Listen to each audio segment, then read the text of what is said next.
जो हमेशा शासन प्रशासन से जो हमारे आदिवासी भाई हैं उनके अधिकारों की लड़ाई लड़ते रहते हैं। विजय भाई। धन्यवाद संचालक महोदय।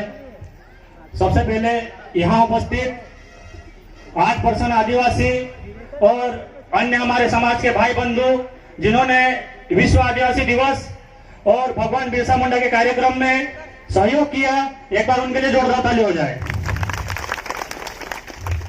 साथियों, जैसे कि हमारे पूर्व वक्ता आदरणीय सरपंच साहब ने बहुत अच्छी बात बोली कि आदिवासी समाज एक भोला वाला समाज है, परंतु सरपंच साहब मैं एक बात और स्पष्ट कह देना चाहता हूं कि ये वो समाज है जिसको देख करके शेर भी अपना रास्ता बदल लेता है सामने चलने के बाद में। हम उस कौम के लोग हैं जिसको कोई अगर हल्की सी गाली दे दे तो उसका घर से बाहर निकलना मुश्किल हो जाता था, परंतु एक ये बहुत शर्म की बात है कि मणिपुर में हमारी बहनों के साथ इतना अत्याचार होने के बाद भी यहां की सरकार, केंद्र की सरकार अभी तक होश में नहीं आई।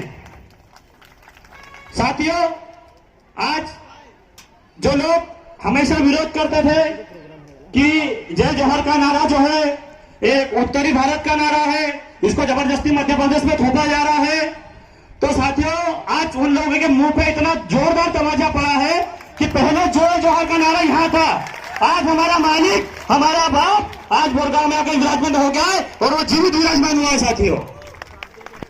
साथियों, हमारा जो गाथा स्थापना हुआ, मैं उनके सम्मान में 2 लाइन कहना चाहूंगा कि चाहते तो मखमल के गद्दे पर सो जाते चद्दर ताने, चाहते तो मखमल के गद्दे पर सो जाते चद्दर ताने।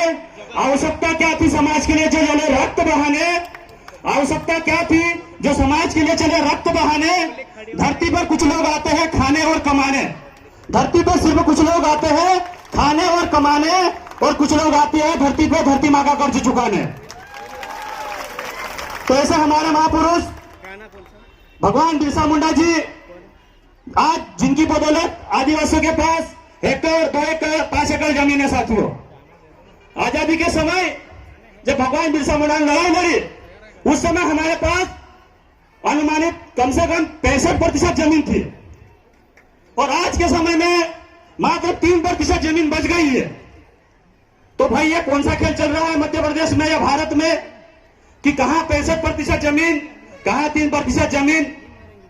तो साथियों, जो यहां का सबसे बड़ा या आदिवासियों के साथ एक जो सबसे बड़ा छलावा हो रहा है वो ये हो रहा है, मेरी मातृशक्ति बैठी है, अगर कुछ चीज बुरी लग जाए तो मुझे 2 बातें सुना देना। पर मैं एक आदिवासी समाज के नाते और आदिवासी समाज का बेटा होने के नाते और खुद मेरे गांव की घटना होने के बाद मैं इतना दुखी हूं कि हमारे समाज की जो बेटियां हैं जिनको गैर आदिवासी लोग बहला फुसला के भगा करके ले जाते हैं, आज उन्हीं के कारण ये समाज की जो जमीनें हैं वो कम हो रही है। रीजन क्या है? भाई ये लोग ये चीजें कर क्यों रही है? एक ये माइंड गेम चल रहा है, एक प्लानिंग चल रही है कि आदिवासियों को कम कैसे किया जाए, क्योंकि हमारे जो महापुरुष है इन लोगों ने हमको ऐसी ऐसी चीजें, ऐसे ऐसे पावर देके गए हैं जो हमको इस भारत देश का मूल मालिक बनाते हैं। तो इन मूल मालिकों से मालिकाना हक कैसे छीने? तो जो षड्यंत्र चल रहा है, जैसे कि अभी मैंने बोला कि 65% 3 जमीन आ गई, 3% हो गई, तो ये हो कैसे रहा है? यही काम राजनीति में भी हो रहा है, क्योंकि समाज से हमको एक हमारी बेटियों कैसे बहलाया फुसलाया जाता है। और जैसे हम लोग अभी बीच में देख रहे थे कि अभी एक भारत में ये मध्य प्रदेश में कानून आया लव जिहाद से, तो भाई लव जिहाद तो ठीक है, हम सम्मान करते हैं, पर ट्राइबल जिहाद का क्या?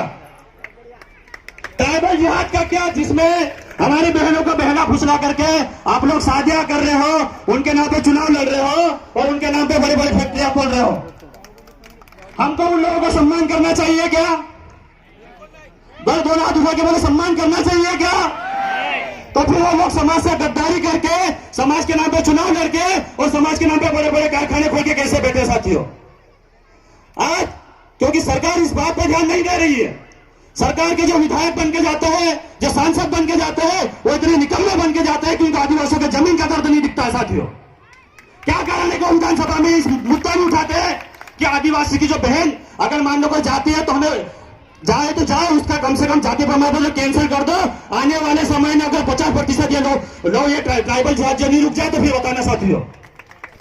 एक विधायक ऐसा नहीं है जो विधानसभा में बैठ के ये प्रस्ताव बनाए कि अगर कोई आदिवासी समाज की बेटी अगर गैर आदिवासी समाज में जाती है तो उसका कास्ट सर्टिफिकेट कैंसिल कर दिया जाए। तो इनकी जो माइंड गेम जो जड़ चल रही है, हमको उन जोड़ों को काटना पड़ेगा साथियों, क्योंकि यही हो रहा है आए दिन हम लोग देख रहे हैं। मेरे गांव की घटना बताता हूं। हमारे ही एक मेरे समनन की बहन एक गैर आदिवासी समाज में चली जाती है और बाद में बोलते हैं कि मैं परिवार वालों को नहीं पहचानती हूँ। अरे भाई कैसे नहीं पहचानती? जब तेरी मम्मी नहीं थी तब तेरे पापा ने गांव वालों के ताने सुने, तुझे स्कूल पढ़ाया, तुझे कॉलेज पढ़ाया, उसके बाद भी अगर वो गैर आदिवासी की बातें सुनती है तो मुझे मेरी बहन पे शर्म है और मुझे मेरे कुछ सगी बहन पे शर्म है साथियों। तो ये प्लानिंग हमको रोकना पड़ेगी। दूसरा, अभी कुछ लोग हैं जो चुनाव आने के समय पे ना बहुत बड़े समाज सेवी बन के उभरते हैं। तो हम लोग उन समाज सेवियों को भी देखना पड़ेगा जो केवल 6 महीने पहले ऐसी नींद में से जागते हो मानो कि कुंभकर्ण उठाओ। तो हमको ऐसे कुंभकर्णों को पहचानना पड़ेगा साथियों। सही है गलत है? 5 साल जब समाज पर अत्याचार होता तब कहां थे भाई? जब हमारे भाई को हमारे बहनों को 5 फीट गड्ढे में गाड़ते थे तब कहां थे? तब नींदें नहीं खुली। अब 6 महीने ये 4 महीने बाद में चुनाव आ गए, सब बड़ी बड़ी रैलियां कर रहे, कोई स्वाभिमान रैली कर रहा है, कोई फलानी यात्रा निकाल रहा है, कोई ढिंकी यात्रा निकाल रहा है। हमको जरूरत तब होती है जब हमारे समाज तकलीफ में होता है, तब आप खड़े हो तो तब हमारे समाज का आप नेता हो, नहीं तो हमारे समाज का कोई नेता नहीं हो। यही बात है साथियों। दूसरी मैं एक अंतिम चार पंक्ति पढ़ना चाहूंगा। एक बहनों के सम्मान में एक कवि की एक अच्छी कविता है, मैं पढ़ के सुनाना चाहूंगा कि हमारे मान से गुथी हुई चोटियां सुन ले, हमारे मान से गुथी हुई चोटियां सुन ले, यह मेरी बात मेरे घर की बेटियां सुन ले, वह तुम्हें चांद सितारों की बातें बोलेगा, वह तुम्हें चांद सितारों की बातें बोलेगा, वह नई बहारों की बातें बोलेगा, प्यार का सुनहरा जाल तुम्हें दिखाएगा, वो मोहब्बत के नए नए राग सुनाएगा, उसके बाद निकाह भी पड़ेगा तुमसे, उसके बाद निकाह भी पड़ेगा तुमसे। तुम्हें लगेगा कि तुम पर सदा मरेगा वो, मगर वो प्रेम को बदनाम करके छोड़ेगा, तुम्हारे नाम को एक दिन बदनाम करके छोड़ेगा। तो साथियों, हमें यह चीज रोकना है। दूसरी, जो मैंने नए अभी जो 4 महीने पहले होश में आए उन भाइयों के लिए भी एक बात है